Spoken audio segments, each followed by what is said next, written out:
इस फिल्म की शुरुआत होती है गुजरे हुए वक्त से, जहां एक औरत टोनी स्टार्क को कह रही है कि उसने एक ऐसा वायरस बनाया है जिसमें बहुत सी ताकतें हैं, यहां तक कि जो लोग माजूर हैं वो भी ठीक हो सकते हैं। इसका मतलब है कि वो मुकम्मल तौर पर सेहत याब हो सकते हैं। फिर एक साइंसदान ऐनक पहने वहां पहुंचता है। वो टोनी से कहता है कि हमारी इंडस्ट्री एक जबरदस्त तजर्बा करने जा रही है, वहाँ बहुत सी एडवांस टेक्नोलॉजी इस्तेमाल होने वाली है, लिहाजा मैं आपको अपने साथ काम में शामिल होने का मशवरा देता हूँ। दरअसल वो टोनी से बहुत मुतासर है, लेकिन टोनी उसकी पेशकश को ठुकरा कर चला जाता है और दिखाया जाता है टोनी को नफ्सियाती प्रॉब्लम होती है। उन हमलों की वजह से पूरे शहर में चिटोरे सिपाहियों ने कब्जा कर लिया और टोनी को उन लोगों को बचाने की सलाहियत नहीं मिल रही थी। वो बार बार उसे याद करता था, चुनाचा इसकी वजह से वो बीमार रहने लगता है, लेकिन उसका दोस्त उसकी हौसला अफजाई करता है। आयरन मैन सोचता है अगर वो दोबारा हमला करेंगे तो मैं क्या करूँगा। चुनाचा इस मकसद के लिए वो आयरन मैन की एक मुकम्मल टीम बनाता है। उसने उस टीम का नाम आयरन लेजेंड रखा है। अब इंकशाफ हुआ कि मुल्क भर में हमले शुरू हो गए हैं।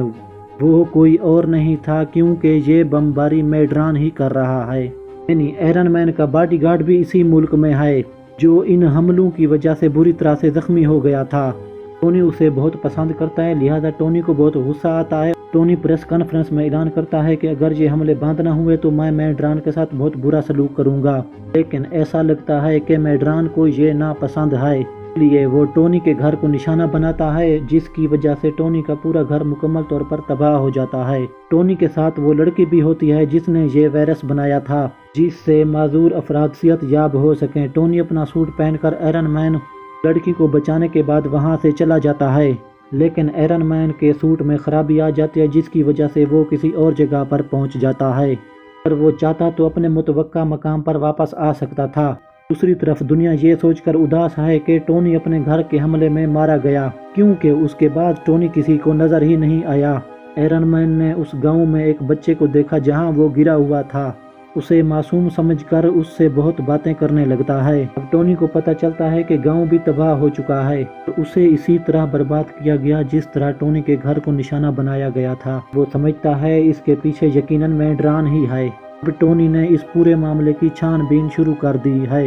मालूम होता है कि इन धमाकों के लिए कोई हथियार इस्तेमाल नहीं किए गए, बल्कि उन सिपाहियों ने किए हैं जो सुपर पावर रखते हैं। सबसे पहले मैड्रान की जगह के बारे में पूछता है, लेकिन उसे कुछ नहीं मिलता। वो बच्चा उसे मैड्रान की जगह पर ले जाता है। टोनी ने गांव में कुछ हथियार भी बनाए थे, वो इन्हें यहाँ लाया था। उसे मालूम होता है कि मैड्रान वहाँ पर मौजूद नहीं था। वो बहाना कर रहा था कि वो वहाँ पर मौजूद है। एक आदमी था जो इस जगह की वीडियो बनाकर लोगों को दिखाता था। दिखाया गया है कि ऐनक वाला साइंसदान टोनी से मिलता है। अब उसकी शक्ल पहले जैसी नहीं थी, वो जवान नजर आ रहा था और ना ही उसे ऐनक लगी हुई थी। वो टोनी को बताता है कि मैंने इस वायरस का इस्तेमाल करते हुए अपनी बीमारी ठीक कर ली है, अब मैं मजबूत हो गया हूँ। वो टोनी से कहता है कि मैंने आपकी असिस्टेंट को भी अगवा किया है, और उसकी तस्वीर दिखाते हुए कहता है ये देखो वो अब मेरे कब्जे में है। दरअसल उसे किसी और जगह से अगवा किया गया है, ये सिर्फ उसकी तस्वीर है। और वो लड़की जिसने ये वायरस बनाया था कई सालों से साइंसदान के साथ काम कर रही थी। वो साइंसदान उसे उसी वक्त मार डालता है जब उसे मालूम होता है कि वो टोनी से मुलाकात के लिए गई थी।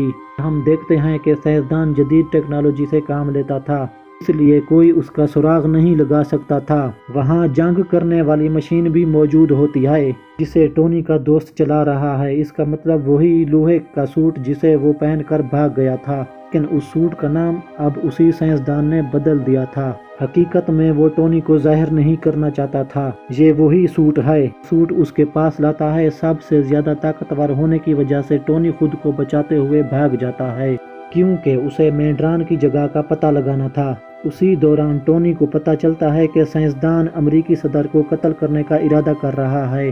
वो उस सूट को चुरा लेता है और उसे किसी तरीके से रोकना होगा, इसलिए वो साइंसदान उस जगह पहुंचता है जहां पर सदर मौजूद होता है, और वो दूसरे मुल्क जाने की तैयारी कर रहा था। तो उसे अगवा करके अपनी खुफिया जगह पर ले जाता है। वहाँ पर कोई भी नहीं पहुँच सकता था, लेकिन टोनी उस जगह पहुँच जाता है क्योंकि उस छोटे बच्चे ने टोनी की मदद की थी।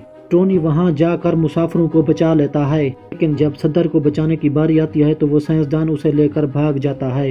वो सदर को बचाने में नाकाम रहे। لیکن انکشاف ہوا کہ سائنسدان کی خفیہ جگہ کیا تھی۔ سمندر کے کنارے خفیہ جگہ تھی۔ وہ صدر کو یہاں پر کیوں لائے تھے؟ کیونکہ وہ صدر کی موت کو دنیا کے سامنے لائیو دکھانا چاہتے تھے، کی وجہ سے وہ بہت مشہور ہو جاتا، لوگ اس سے ڈرنے لگتے ہیں۔ صدر کو اغوا کرنا بچوں کا کھیل نہیں تھا۔ جب صدر نے سائنسدان کو صدر کی جرات سمجھ کر اغوا کرنے میں مدد کی تھی، اس نے یہ سب اپنے ہی فائدے کے لیے کیا تھا، کیونکہ اس کی ایک معذور بیٹی تھی جس کا علاج سائنسدان کے اس وائرس سے کیا جا رہا تھا۔ دکھایا جاتا ہے کہ ٹونی اور اس کا دوست سائنسدان کی جگہ پر ہیں۔ اس کا مطلب ہے کہ وہ سمندر کے ساحل کے قریب خفیہ جگہ پر ہیں۔ ٹونی اپنے دوست کو کہتا ہے کہ میں اپنی اسسٹنٹ کو بچا لوں گا، تم جا کر صدر کو بچا لینا۔ آئرن مین اس آدمی سے پہلے پہنچ چکا تھا۔ وہ دونوں لوہے کے سوٹ پہنے ہوئے تھے۔ دونوں کے درمیان میں زبردست لڑائی ہوتی ہے۔ دوسری طرف ٹونی کا دوست صدر کو بچا لیتا ہے اور اسے آئرن مین کا سوٹ پہنا کر روانہ کر دیتا ہے۔ اس کے بعد آئرن مین اپنی اسسٹنٹ کو بھی بچا لیتا ہے، لیکن وہ بچتے ہوئے نیچے گر جاتی ہے۔ وہاں جلتی ہوئی آگ ہوتی ہے۔ آئرن مین سوچتا ہے کہ اب وہ جل جائے گی، لیکن حقیقت یہ تھی کہ اس سائنسدان نے اسے وائرس کا انجیکشن لگایا تھا، کی وجہ سے اس آگ سے اسے کچھ نہیں ہوتا اور وہ بالکل ٹھیک ہوتی ہے۔ دکھایا جاتا ہے کہ آئرن مین اس سائنسدان کے پاس جاتا ہے۔ ان کے درمیان زبردست لڑائی ہوتی ہے۔ ٹونی اس پر حملہ کرتا ہے اور سوچتا ہے کہ اس پر میری فوج کے کوئی بھی حملے اثر نہیں کر رہے ہیں۔ اس کے بعد ٹونی سٹارک اپنا سوٹ اتار کر سائنسدان کو پہنا دیتا ہے۔ اس سوٹ کی خاصیت یہ بھی تھی کہ وہ خود بخود ہی پھٹ جاتا تھا، اور ٹونی بھی ایسا کرتا ہے، سوٹ کو پھٹا ہی دیتا ہے۔ لیکن وہ سائنسدان اتنا ہی ہوشیار تھا، اس نے اپنے جسم میں وائرس کے انجیکشن لگائے ہوئے تھے، اس کی وجہ سے وہ بچ جانے کے بعد بھی محفوظ رہتا ہے۔ جل تو گیا تھا لیکن اس کے پاس ابھی بھی طاقت موجود تھی۔ اس کے بعد ٹونی کی اسسٹنٹ وہاں پر آ جاتی ہے۔ وہ سائنسدان کو برے طریقے سے مار دیتی ہے، جس کی وجہ سے وہ مر جاتا ہے۔ وہ اسسٹنٹ ٹونی کے پاس جاتی ہے۔ بعد ٹونی اسے گلے لگاتا ہے کیونکہ وہ ایک دوسرے سے بہت پیار کرتے ہیں۔ بعد ٹونی اپنے تمام سوٹوں کو حکم دیتا ہے خود بخود پھٹ جاؤ، اور وہ پھٹ جاتے ہیں۔ ایسا لگتا ہے کہ جیسے آسمان میں آتش بازی کا سلسلہ جاری ہو۔ اس کے بعد یہ بھی دکھایا جاتا ہے کہ پولیس افسران نے جیلی مینڈران اور نیب صدر کو گرفتار کر لیا ہے۔ اس کے بعد دنیا کے بڑے بڑے سرجن آتے ہیں۔ وہ ٹونی سٹارک کا آپریشن کرتے ہیں۔ جسم میں جو دھات کے چھوٹے چھوٹے ٹکڑے ہوتے ہیں وہ اسے آپریشن کے ذریعے نکال لیتے ہیں۔ بعد ٹونی کو نہ ہی آرک ریئیکٹر لگانے کی ضرورت ہوتی ہے اور نہ ہی کوئی سوٹ پہننے کی ضرورت ہوتی ہے، وہ نارمل انسان بن جاتا ہے۔ بعد ٹونی اپنے آرک ریئیکٹر کو پانی کے اندر پھینک دیتا ہے اور اس کی اسسٹنٹ بھی اس بیماری سے ٹھیک ہو جاتی ہے۔ وہ وائرس کے انجیکشن سائنسدان نے اس کی باڈی میں لگائے تھے، وہ اس بیماری سے صحت یاب ہو چکی تھی۔ اس کے بعد ٹونی اپنی گاڑی لے کے وہاں سے چلا جاتا ہے کہ آخر میں دکھایا جاتا ہے کہ بروس بینر ٹونی سٹارک کو ملنے کے لیے آیا ہوا ہے۔ سٹارک اپنی پوری کہانی بروس بینر یعنی ہلک کو سنا رہا ہوتا ہے۔ اس کے بعد بروس بینر ٹونی کو کہتا ہے کہ میں تو سو گیا تھا، میں نے تو آپ کی کہانی سنی ہی نہیں۔ آئرن مین 3 ایک سپر امریکن ہیرو فلم ہے۔ اس فلم کے ڈائریکٹر ہیں شائن بلیک اور اس کے پروڈیوسر ہیں کیون فیج، اور یہ فلم 14 اپریل 2013 میں ریلیز ہوئی تھی، اور اس فلم کا بجٹ تھا $200 ملین، اور باکس آفس میں جو اس نے کمائی کی تھی وہ $1.2 بلین تھی۔ اس کے بعد یہ مووی یہاں پر ختم ہوتی ہے۔ امید کرتا ہوں یہ ویڈیو آپ کو بہت پسند آئی ہوگی۔